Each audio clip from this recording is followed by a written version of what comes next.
ஸ்டேஷனில் வந்து நின்று இங்கே எல்லா பொய்யையும் சொல்லிட்டு இருக்காங்க. கூடவே தங்கமயிலையும் பொய் சொல்ல வைக்கணுங்கிறதுக்காக இந்த மாதிரி வேலைகள் எல்லாத்தையும் பாக்கியம் பார்த்துக்கிட்டு இருக்க. உண்மை தெரிஞ்ச மீனா உண்மையை சொல்லும்போது கூட அங்கே இருக்க அந்த பாக்கியம் தன்னுடைய பிளான் தான் ஜெயிக்கணுன்ற மாதிரி முடிவு கட்டிட்டு தான் இந்த இடத்துல பேசவும் செய்கிறாங்க. இப்போது தங்கமயிலும் வந்துடுறாங்க ஸ்டேஷனுக்கு. என்னம்மா உங்கள் அம்மா சொல்கிறதெல்லாம் உண்மையா? உனக்கு 80 பவுன் நகை போட்டு தான் அந்த வீட்டுக்கு கல்யாணம் பண்ணி கொடுத்தாங்களா? ஆனால் அந்த வீட்டில் இருக்க இந்த பொண்ணு சொல்கிறதெல்லாம் வேறு மாதிரி வித்தியாசமாக இருக்கே அப்படின்னு அங்கே இருக்க ஸ்டேஷனில் இருக்க போலீஸும் கேட்குறாங்க. தங்கமயில் அமைதியாக நிற்க, அம்மா நீ உண்மையை சொல்லி தானே ஆகணும், என்ன நடந்துச்சுன்னு சொல்லுமான்னு கேட்க, இல்லை மேடம் எனக்கு 80 பவுன் நகையும் எங்கள் வீட்டில் போட்டாங்க அப்படின்னு தங்கமை சொன்னதுமே அப்படியே மீனாவுக்கு ரொம்ப கோபம் அதிகமாகுது. என்னக்கா என்ன பேசுகிறீங்க? இது நாள் வரைக்கும் அம்மா அப்பா சொல் பேச்சை கேட்டு நீங்கள் பண்ணதெல்லாம் பார்த்தாதான் திரும்ப திரும்ப தப்புக்கு மேலே தப்பை பண்ணிகிட்டே இருக்கீங்க அப்படின்னு சொல்லிட்டு மீனா கேட்க, பார்த்தீங்களா மேடம் உங்கள் முன்னாடியே எப்படி என் பொண்ணை மிரட்டுறா பாருங்க அப்படின்னு மீனாவை கோத்து விடுறாங்க பாக்கியமும். அம்மா நான் தான் விசாரிச்சுட்ருக்கல, கொஞ்சம் பொறுமையாக இருங்க அப்படின்னு போலீஸ் சொன்னதுமே மீனா அமைதியாக இருக்க, இங்கே நிற்கிற கோமதியும் பக்கத்தில் மீனா கிட்டே போய் கேட்குறாங்க, என்னடி நடக்குதுன்னு சொல்ல, ஆமா அத்தை நான் சொல்கிறதெல்லாம் உண்மைதான்னு சொல்ல, இதை ஏன் நீ என்கிட்ட முன்கூட்டியே சொல்லலை அப்படின்னு கேட்குறாங்க கோமதி.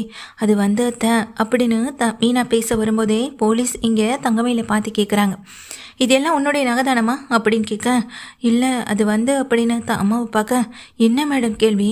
என் பொண்ணுக்கு போட்ட நகை தான் எல்லாமே, ஆனால் அச்சு அசரம் பெறலாமல் அப்படியே கவரிங்கில் செஞ்சு வச்சுருக்காங்க. நான் போட்ட தங்க நகையெல்லாம் என்னாச்சுன்னு கேளுங்க மேடம்னு பாக்கியம் சொல்ல, என்னம்மா அந்த பொண்ணுமே உண்மையை தான் சொல்லுது, நீங்கள் என்னடானா கவரிங்கில் தான் நகை போட்டாங்கன்னு சொல்லிட்டு இருக்கீங்க, ஏற்கனவே வரதட்சணை கொடுமை பண்ணது பத்தாதுன்னு இப்போ இது வேறவா அப்படின்னு சொல்லிட்டு போலீஸ் சொல்லும் போது, என்னம்மா திரும்ப ஏதாவது கேஸ் கொடுக்குறீங்களான்னு சொல்லி கேட்க, இந்த தடவை கேஸ் எல்லாம் ஒன்றும் வேணாம் மேடம், என் பொண்ணால் அந்த வீட்டு பையனை மறக்க முடியலை, அந்த பையன் கூட தான் வாழணும்னு என் பொண்ணு ஆசைப்பட்டுக்கிட்டு இருக்கான், ஆனால் அந்த பையன் தன் குடும்பத்தில் இருக்கவங்க பேச்சை கேட்டு இப்போ என் பொண்ணை வேண்டான்னு முடிவு பண்ணி இவ்வளோ பெரிய அநியாயத்தை பண்ணிக்கிட்டு இருக்காங்க. எனக்கு எதுவும் வேணாம் மேடம், என் பொண்ணை அந்த வீட்டில் ஏற்றுக்கிட்டா போதும், இல்லையா என் பொண்ணை அந்த வீட்டில் ஏற்றுக்க முடியலைன்னா நான் போட்ட நகையை இப்போவே திருப்பி கொடுக்க சொல்லுங்கள் மேடம் அப்படின்னு பாக்கியம் இங்கே ஆர்குமெண்ட் வைக்கிறாங்க. அதுக்கு மீனாவும் பதறி போய் ராஜியும் மீனாவும் ஒருத்தர் மாற்றி ஒருத்தர் பார்த்துக்கவும் செய்ய, அப்போது இங்கே ஸ்டேஷனில் இருக்க அந்த போலீஸ் மேடம் சொல்கிறாங்க, என்ன சார் என்ன முடிவு பண்ணியிருக்கீங்க? அவங்க வீட்டு பொண்ணுக்கு போட்ட 80 பவுன் நகையை நீங்கள் திருப்பி கொடுத்துட்டீங்கன்னா எந்த பிரச்சனையும் இல்லை, அப்படி இல்லைனா இது பெரிய பிரச்சனையாக தான் சார் போகும். ஒன்றும் பிரச்சனை இல்லை, நீங்கள் இந்த பொண்ணை வீட்டுக்கு கூட்டிகிட்டு போய் வாழ வைக்கிறத தவிர்த்து வேறு வழியே இல்லை அப்படின்னு சொல்லும்போது இங்கே கோமதியும் பாண்டியனும் பார்த்துக்கிறாங்க. நம்ம வீடு இடம்னு இது எல்லாத்தையும் விற்றா கூட இப்போ எதையுமே செய்ய முடியாதே கோமதின்னு சொல்ல ரொம்ப கலங்கி போய் நிற்க, அப்போ நாம் இதுக்குப்பா இங்கே கலங்கடணும் தயக்கப்படணும், நாம் எந்த தப்புமே பண்ணாமல் இப்போ வரைக்கும் தப்பு பண்ணோன்ற ஒரு இடத்துல நின்றுக்கிட்டு இருக்கோம், எல்லா தப்பையும் பண்ணிட்டு எதுவுமே தெரியாது போல் இவ பார்த்துட்டு இருப்பாளப்பா, இவளெல்லாம் என் கூட சேர்த்து வாழவே முடியாதுப்பா அப்படின்னு சொல்ல, மேடம் அப்படி இல்லைனா எங்களுக்கு நாங்கள் போட்ட அந்த 80 பவுன் நகை எங்களுக்கு திருப்பி கொடுக்க சொல்லுங்கள் மேடம் அப்படின்னு பாக்கியம் சொல்ல, என்ன மாணின்னு இங்கே பக்கத்தில் நிற்கிற தங்கமயிலும் இங்கே அம்மா பாக்கியத்தை பார்க்க, அதுக்கு பாக்கியம் முடிவாக தான் விஷயத்தை வந்துட்டு சொல்லிடுறாங்க. உடனே அங்கே உட்காந்துருக்க போலீஸ் வந்துட்டு, சார் இப்போ அவங்க மேலே திரும்ப கேஸ் போட்டாங்கன்னா பெரிய பிரச்சனையாகும், அப்புறம் உங்கள் ஃபேமிலியில் இருக்க யாராலையும் வெளியே வர முடியாது, நீங்கள் அந்த பொண்ணோட நகையை என்ன பண்ணீங்க ஏது பண்ணீங்கன்றது தெரியலை, ஆனால் அந்த குடும்பத்தில் இருக்கவங்களே இறங்கி வந்து பேசுகிறாங்க, நகை போனாலும் பரவாயில்ல என் பொண்ணு அந்த வீட்டில் இருக்கவங்க ஏற்றுக்கிட்டா போதும்னு சொல்கிறாங்க, இதை விட வேறு என்ன சார் வேணும் அப்படின்னு சொல்ல, இங்கே பாண்டியனுக்கு ரொம்ப கோபம் வருது. மீனாவும் மாமா அப்படின்னு பக்கத்தில் பேச வரும்போது, இந்த உண்மையை சொல்ல வேண்டிய நேரத்தில் சொல்லியிருக்கலாமேப்பா அப்படின்ற மாதிரி இங்கே பாண்டியன் சொல்ல, மீனாவும் ராஜி ரொம்ப வருத்தப்பட்டு நிற்கிறாங்க. பாண்டியன் பக்கத்தில் வராங்க, உங்களுக்காக என் குடும்பத்துக்காக திரும்பவும் நான் அந்த கஷ்டத்தை அனுபவிக்க விரும்பலை மேடம், ஆனால் எங்கள் கையில் இப்போ நீங்கள் கேட்குற 80 பவுன் நகை இல்லை, எங்களால் அதை திருப்பி கொடுக்க முடியாது, அதே சமயத்தில் அவங்க பொண்ணுக்கு போட்ட நகை எல்லாமே போலியானதுன்னு எங்களுக்கும் நிரூபிக்கிறதுக்கு கொஞ்சம் டைம் வேணும் அப்படின்னு சொல்ல, மேடம் இந்த குடும்பம் இப்படியெல்லாம் நடிக்கும், நீங்கள் இந்த நடிப்பெல்லாம் பார்த்து ஏமாந்துடாதீங்க மேடம்னு சொல்ல, உடனே சரவணன் கோவப்பட்டு, நடிக்கிறது நாங்களா இல்லை நீங்களான்னு வந்து கேள்வி கேட்க, இங்கே போலீஸ் கொஞ்சம் அமைதியாக இருக்கீங்களான்னு அந்த இடத்துல சத்தம் போட்டு பேசிட்டு, சார் இதுக்கு வேறு வழியே இல்லை, இல்லை. இந்த பொண்ணை உங்கள் வீட்டுக்கு கூட்டிகிட்டு போகிறது மட்டும்தான் இதுக்கு இருக்கிற ஒரே வழி. இல்லைன்னா அவங்க கேஸு கோர்ட்டு கம்ப்ளைண்ட்டுன்னு போனாங்கன்னா அப்புறம் திரும்ப நீங்கள் ஜெயிலு கேஸுன்னு அலைய வேண்டியது இருக்குன்னு சொன்னதுமே பாண்டியன் ரொம்ப அதிர்ச்சி ஆயிடுறாங்க. ஏற்கனவே வீட்டில் இருக்க எல்லாருமே ரொம்ப பயந்து போயிருக்காங்க.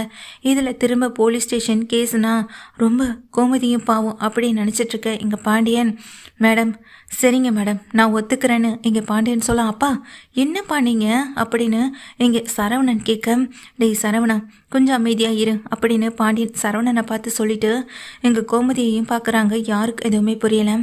சரிங்க மேடம் இந்த பொண்ணு எங்கள் வீட்டில் வந்து இருக்கணும்னு தானே ஆசைப்பட்றான், தாராளமாக வந்து இருக்கட்டும் அப்படின்னு சொல்லிடுறாங்க. சரிம்மா இதுக்கப்புறம் என்னம்மா வேணும் உங்களுக்கு? உங்கள் பொண்ணை அந்த வீட்டுக்கு அனுப்பி வைங்க. என்ன வரதட்சணை புகார்னு சொல்லி கம்ப்ளைண்ட் பண்ணிவிட்டு இப்போ உங்கள் பொண்ணை வீட்டுக்கு அனுப்புகிறதா அப்படின்னு சொல்ல, இல்லை மேடம் இனிமேல் எந்த தப்பும் பண்ண மாட்டாங்க, என் பொண்ணை வரதட்சணை கேட்டும் கொடுமைப்படுத்த மாட்டாங்கன்னு வாய்க்கூசாமல் வாய்க்கும் போய் சொல்ல, அதெல்லாம் அங்கே செந்தில் சரவணன் கதிர் 3 பேருக்குமே கோவத்தை தான் ஏற்படுத்தவும் செய்தேன். சரவணனும் இங்கே ரொம்ப கோவமாக நின்றுக்கிட்டு இருக்கேன். அப்போது சரவணன் நீ இனிமேல் வீட்டில் இருக்க வேணாண்டா அப்படின்னு சொல்ல, அப்பா அப்படின்னு சொல்கிறாங்க. எப்படி இருந்தாலும் தங்கமேல இந்த வீட்டுக்கு வரணும்னு முடிவு பண்ணிட்டா, அதுவும் எப்படிப்பட்ட பழிய வேணாலும் சுமத்தி அந்த வீட்டுக்குள்ளே இங்கே உள்ளே வரணும்னு முடிவு பண்ணியாச்சு. நேர்மையாக வாழ்கிறத விட குறுக்கு புத்தியோடு யோசிக்கிறதான் இங்கே சரியாக இருக்குன்னு இந்த தங்கமயில் விஷயத்தில் அது உண்மை ஆயிடக்கூடாது இல்லையா? நீ முடிவு பண்ணிக்கொன்னு சொல்ல, அப்பா நான் ஏற்கனவே சொன்னது தான், தங்கமயில் கூட சேர்ந்து வாழ எனக்கு விருப்பம் இல்லை. அப்படிப்பட்ட ஒரு வாழ்க்கை வந்துச்சுன்னா நான் இந்த உலகத்தை விட்டு கூட போக தயாராக இருப்பேன்னு சொன்னது தான் சொல்ல, என்ன பேசுகிறப்பா நீ அப்படின்னு போலீஸ் சொல்ல, மேடம் உங்களுடைய பிரச்சனை அவளை எங்கள் வீட்டுக்கு அனுப்புறது மட்டும்தான், ஆனால் என்னுடைய பிரச்சனை அது உங்களுக்கு புரிய போகிறது கிடையாது. இப்போ வரைக்கும் அந்த ஃபேமிலி எப்படிப்பட்டவங்கன்னு தெரியாமல் அவங்க சொல்கிற பொய்யக்கெல்லாம் தலையாட்டிக்கிட்டு நீங்கள் உட்காந்துருக்கீங்க. அப்படியே இருங்க மேடம், அது ஒன்றும் எங்களுக்கு பிரச்சனையே கிடையாது. ஆனால் இதனால் வர பிரச்சனைகளை இனி நீங்களும் சந்திக்க வேண்டியது இருக்கும்.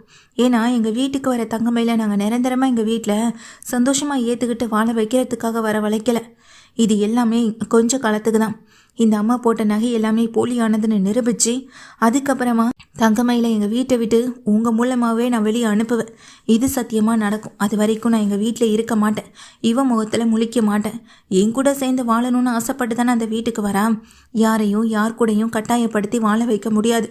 அப்படி வாழ வைக்கணும்னு நீங்கள் நினச்சிங்கன்னா அப்புறம் என்னுடைய உயிருக்கு அது எது ஆனாலும் அதுக்கு நீங்கள் தான் பொறுப்பாக முடியும்னு சரவணன் சொல்லும்போது, அப்புறம் என்னுடைய உயிருக்கு என்ன ஆனாலும் அதுக்கு நீங்கள் தான் பொறுப்பாக முடியும்னு சரவணன் சொல்லும்போது போலீஸே ஒரு கணம் திகைச்சு போய் தான் நிற்கிறாங்க சரவணன் பேசினதை பார்த்து.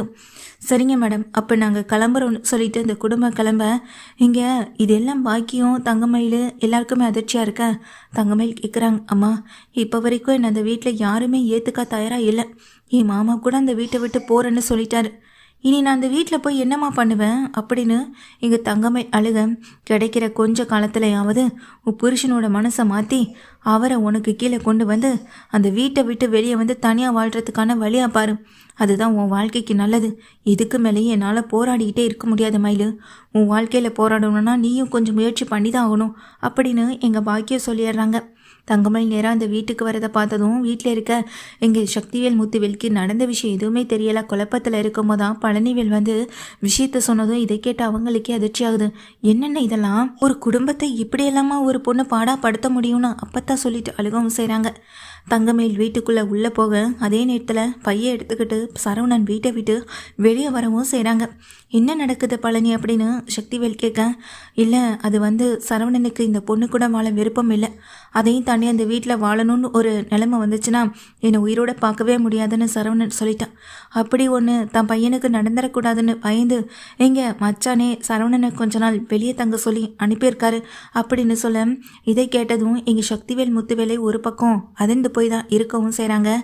அப்போது இங்கே பாண்டியன் தான் வீட்டை விட்டு வெளியே போகிற பையனை பார்த்து கலங்கி நிற்க, பழனிவேல் கிட்ட இங்கே முத்துவேல் சொல்லி அந்த பையனை நம்ம வீட்டுக்கு கூட்டிகிட்டு வா அப்படின்னு சொல்கிறாங்க.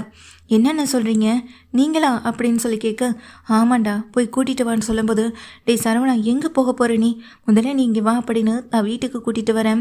பாண்டியன் எட்டி எட்டி பார்த்துட்டே இருக்காங்க. கவலைப்படாத நான் இருக்கேன், நீ உள்ளே போன்ற மாதிரி இங்கே முத்துவேல் வந்துட்டு கண்ணாலேயே இங்கே கண்ணை செய்ய இங்கே பாண்டியன் லேசாக தலையாட்டிட்டு உள்ளே போகவும் செய்கிறாரு. அங்கே தங்கமயில் வந்து நடு வீட்டில் நின்றுக்கிட்டு இருக்கேன். யாருமே அப்படி ஒரு ஜீவன் அங்கே நிற்கிறத வந்துட்டு கண்கூடாக பார்த்தும் யாரும் இங்கே ஒரு ஒரு வார்த்தை கூட பேசாமல் விலகி விலகி போக ராஜி மீனா அப்படின்னு பேச வரும்போது கூட எங்ககிட்ட பேசாதீங்கக்கா அப்படின்னு கோவத்தை மட்டுமே காட்டிட்டு அந்த இடத்த விட்டு நகர்ந்து போகவும் செய்கிறாங்க. யாருமே ஒரு வார்த்தை கூட இங்கே தங்கமயில் கிட்ட பேசலை. தங்கமயிலும் நான் பண்ணதெல்லாம் தப்பு தான் அத்தை, என்னை மன்னிச்சிருங்கன்னு சொல்லிட்டு காலில் போய் விழுந்தாலும் தங்கமயில் தான் கிட்ட பேசுகிறத கூட காது கொடுத்து கேட்கல. எப்போதும் போல் தான் வேலைகளை இங்கே கோமதி பார்த்துக்கிட்டு இருக்கேன். அதே போல் வீட்டில் இருக்க முத்துவேலும் சக்திவேலும் இது இப்படியே விட்டுறக்கூடாதுன்னு, நம்ம வீட்டில் நம்ம குடும்பத்தில் இப்படி ஒரு குடும்பம் வந்துட்டு விளையாடிக்கிட்டு இருக்குன்னா அதை எப்படின்னு நம்ம பார்த்துக்கிட்டு சும்மா இருக்க முடியும்? போட்டதெல்லாம் போலி நகை, அந்த போலி நகையை உண்மையான தங்கன்னு சொல்லி ஏமாற்றி இப்போ திரும்ப அதை கேட்டு இங்கே பிளாக்மெயில் பண்ணி அவங்க பொண்ணை இந்த குடும்பத்துக்கு வாழ அனுப்பிட்டா வாழ வச்சிட முடியுமா என்ன? நிச்சயமா அதை நாம தானே நிரூபித்து காட்டணும்னு சக்திவேல் முத்துவேல் கிட்ட சொல்ல நானும் அதை தான் நினச்சேன். முதல்ல அதுக்கான ஏற்பாட்டை பண்ணுவோம். அது வரைக்கும் அந்த குடும்பத்தில் அந்த பொண்ணு இந்த தண்டனை அனுபவிக்கிறது ஒன்றும் தப்பே கிடையாதுன்னு சொல்ல கரெக்டாக சொன்னடா முத்துவேலு. அந்த பொண்ணே அந்த வீட்டை விட்டு ஓடுற நிலைமை நடக்க தான் போகுது. கூட புருஷனும் இல்லை. இப்போ வீட்டில் இருக்க யாருமே அவளை மனுஷியை நடத்தக்கூட மாட்டாங்க. அந்த கஷ்டமே அவளை வீட்டை விட்டு வெளியே போகத்தான் வைக்க தான் செய்யும் அப்படின்னு அப்பத்தாவும் சொல்லிட்டு இருக்காங்க. சரியான தண்டனையில் இப்போ வசமாக மாட்டிக்கிட்டு தவிக்கிறாங்க தங்கமயிலும். சரவணனுக்கு அடைக்கலம் கொடுத்து நல்லா பார்த்துக்கிறதுக்காக இந்த வீட்டுக்கு கூட்டிகிட்டு வந்திருக்காங்க. இது நாள் வரைக்கும் எலியும் பூனையுமா வெளியில் பார்க்கும் போதெல்லாம் சண்டை போட்டுட்டு இருந்த குமாரும் சரவணனுக்கு ஆறுதலாக போய் பேச சரவணனும் ஒரு மாதிரி கலங்கி போய் தான் நிற்கிறாங்க. பழனிவேலும் நீ இந்த ரூம்லேயே இருந்துக்கோடா சரவணா, எத்தனை நாள் வேணாலும் இங்கே இருக்கலாம்டா, அண்ணனுங்க எதுவும் உன்னை சொல்ல மாட்டாங்க, கவலைப்படாமல் இருடா சரவணா, எல்லா பிரச்சனையும் சீக்கிரமாக சரியாகும் அப்படின்னு எங்கள் சொல்லவும் செய்கிறாங்க பழனிவேல். தங்கமயில் மூலமாக இப்போ 2 குடும்பத்துக்கு இருந்த இந்த விரிசல் கொஞ்சம் கொஞ்சமாக இணைய செய்து இப்போ தான் பேரன் தான் வீட்டுக்கு வந்து நினச்சி அப்போ தான் ரொம்ப சந்தோஷப்பட்டுட்டு இருக்காங்க.